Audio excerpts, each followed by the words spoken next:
आज संविधान मानस्तव दिवस के उपलक्ष्य में हमारा कार्यक्रम था। ये संविधान के महत्व को समझने के साथ साथ संगठन को भी मजबूत करने का और एक ऊर्जा अपने लोगों में भरने के लिए सभी लोग उपस्थित रहे। पार्टी कार्यालय पर अच्छा प्रोग्राम हुआ, तो इसी तरीके के कार्यक्रम हम चाहते हैं कि होते रहे ताकि अपने लोगों में ऊर्जा बनी रहे और 27 के चुनाव के लिए ये जरूरी है। इस तरह का निर्देश देने की कोशिश है, इस तरह के कार्यक्रम। देखिए, सबसे पहले तो जो विषय था कि जो संविधान बाबा साहब डॉक्टर भीमराव अंबेडकर जी ने हमारी सुरक्षा के लिए एक सुरक्षा कवच के रूप में दिया था, आज सरकार ने ऐसा माहौल बना दिया है कि कभी सीधा प्रहार करते हैं संविधान पर, कभी पीछे से करते हैं। तो आज हम ही लोगों को अपने संविधान की सुरक्षा के लिए भी लड़ना है, अड़ना है, और वो लड़ाई चल रही है। अभी बिहार में जो हो रहा है, जिस तरीके से लोगों के वोटों को काटने के लिए एक नया फरमान जारी किया गया है SIR के रूप में, तो ये लोकतंत्र पे एक बहुत बड़ा हमला है। ऐसे ग्रामीण क्षेत्र के लोग हैं जो कागज उसमें मांगे गए हैं, हमारे इलाके में कह लीजिए या पूरे ही देश के ग्रामीण क्षेत्र से जितने लोग आते हैं, कोई भी वो कागज नहीं दे पाएगा। उनके खुद के एक मंत्री ने कहा कि मैं बिहार के ही मंत्री ने कि मैं भी कागज अपने ढूंढ नहीं पाया। तो जो लोग सत्ता के सिस्टम में मौजूद हैं, जब उनका ये हाल है, तो एक आम व्यक्ति, एक आम गरीब नागरिक जो पंक्ति के आखिर में खड़ा है, वो कैसे अपने कागज ढूंढ कर देगा? तो उसका सिर्फ वोट छीना जा रहा है। एक विशेष समुदाय को जरूर इसमें टारगेट किया जाएगा और सिर्फ 1-1.5 महीने का टाइम है चुनाव में, 2 महीने का टाइम है, और इतने कम वक्त में जितने लोगों का नाम सूची में नहीं आएगा उनके साथ बिल्कुल ये न्याय नहीं है। ये संविधान की हत्या है, लोकतंत्र की हत्या है। आज बिहार में हो रहा है, कल को ये हर जगह करेंगे। तो हम पूरे तरीके से बिहार के लोगों के साथ हैं और ऐसे किसी फरमान जो कि लोगों के अधिकार को छीने, वो बिल्कुल हमें मंजूर नहीं।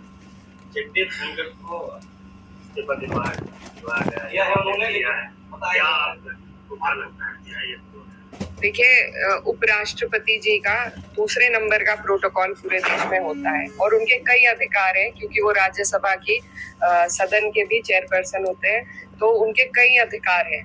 ऐसा व्यक्ति जो रीढ़ की हड्डी से मजबूत हो और अपने स्वयं निर्णय लेने का क्षमता रखता हो, ऐसे लोग इस सरकार को बिल्कुल पसंद नहीं है। तो एक दिन उन्होंने पूरा सदन चलाया, उनकी तबीयत भी ठीक थी, सब कुछ ठीक था। ऐसी क्या मजबूरी सरकार ने उन पर बनाई, क्या दबाव बनाया कि वो बेचारे रातों रात इस्तीफा देने पर मजबूर हुए? ये विषय है हम सब के लिए सोचने का, क्योंकि ये जो सरकार है, ये सिर्फ नाच बाद में भेजती है, पहले अपनी फोटो भेजती है। तो वही यहाँ पर हुआ कि जो नोटिस जस्टिस यशवंत वर्मा की इम्पीचमेंट का था, वो विपक्ष के सांसदों ने दिया, जिसको धनखड़ जी ने एक्सेप्ट किया। उसी की नाराजगी है, क्योंकि सरकार को क्रेडिट चाहिए, सारी लड़ाई क्रेडिट की है। योजनाओं पे कम पैसे लगते हैं, एडवर्टिजमेंट पे ज्यादा लगते हैं, यहाँ उनके हाथ से ये मौका निकल जाता। तो उन्होंने धनखड़ जी को मजबूर किया कि वो इस्तीफा दे। वो एक किसान के बेटे हैं और पढ़े लिखे, कई पदों पर रहकर देश की सेवा करने वाले, और ऐसे व्यक्ति को इस तरीके से अपमानित किया गया, तो किसान के बेटे का ये अपमान हमें बर्दाश्त नहीं। अपमान किया गया है, आपने शिकायत दर्ज की है, इस तरह की कार्रवाई हुई है और आप इस तरह की कार्रवाई चाहते हैं? देखिए, हमने सब जगह लिखित में दिया है, वो सिस्टम के अधिकारी हैं और हम सिस्टम के जरिए ही उनसे इस लड़ाई को लड़ने का काम करेंगे।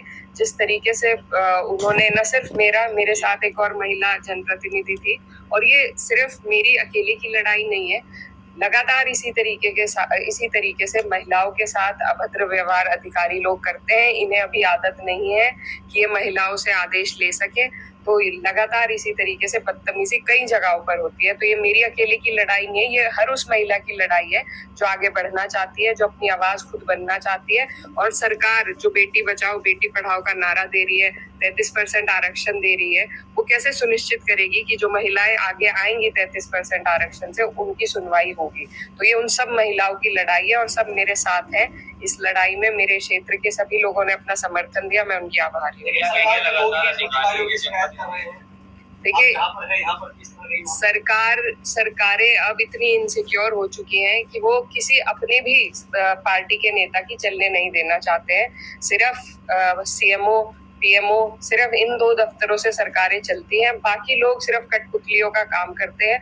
तो सिर्फ अधिकारी एक दफ्तर में रिपोर्ट करके वहीं से आदेश लेकर सिर्फ उतना काम करते हैं। पहले की तरह जो सम्मान जनप्रतिनिधियों का था आज के टाइम में बिल्कुल नहीं है। मैंने आवाज उठाई है, लेकिन ये दर्द सत्ता वालों का भी है। एक महिला मंत्री धरने पर बैठी रही 6 महीने, 6 घंटे तक कोतवाल पे काम सरकार की मौजूदा मैं फिर से कहूंगी कि लगातार इसी तरीके से न सिर्फ महिलाएं बल्कि यहीं से पुरकाजी से जो मंत्री हैं हमारे अनिल जी, उनके साथ भी जो व्यवहार हुआ वो भी सबके सामने है। तो इनके अफसरशाही हावी है, खासकर उत्तर प्रदेश में किसी जनप्रतिनिधि की कहीं कोई सुनवाई नहीं है और ये लोकतंत्र के लिए खतरा है। आपने सपा कार्यालय को आज कहा कि भाई एक विधायक जहाँ समाजवादी पार्टी के, एक भाजपा के हैं और 4 समाजवादी पार्टी के।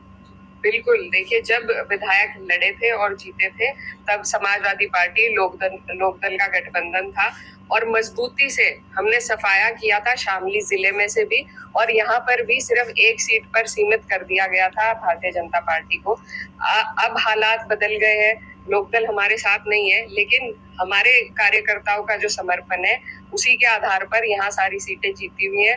और मुझे पूरी उम्मीद है कि 27 में जिस तरह 24 में हम लोगों ने दोनों लोकसभा जीती, कैराना और मुजफ्फरनगर, इसी तरीके से हम 27 में सरकार बनाएंगे और अधिक से अधिक सीटें हम इन दोनों जिलों से जीत कर जाएंगे। छांगुर बाबा का मामला बड़ा सुर्खियों में है इस वक्त।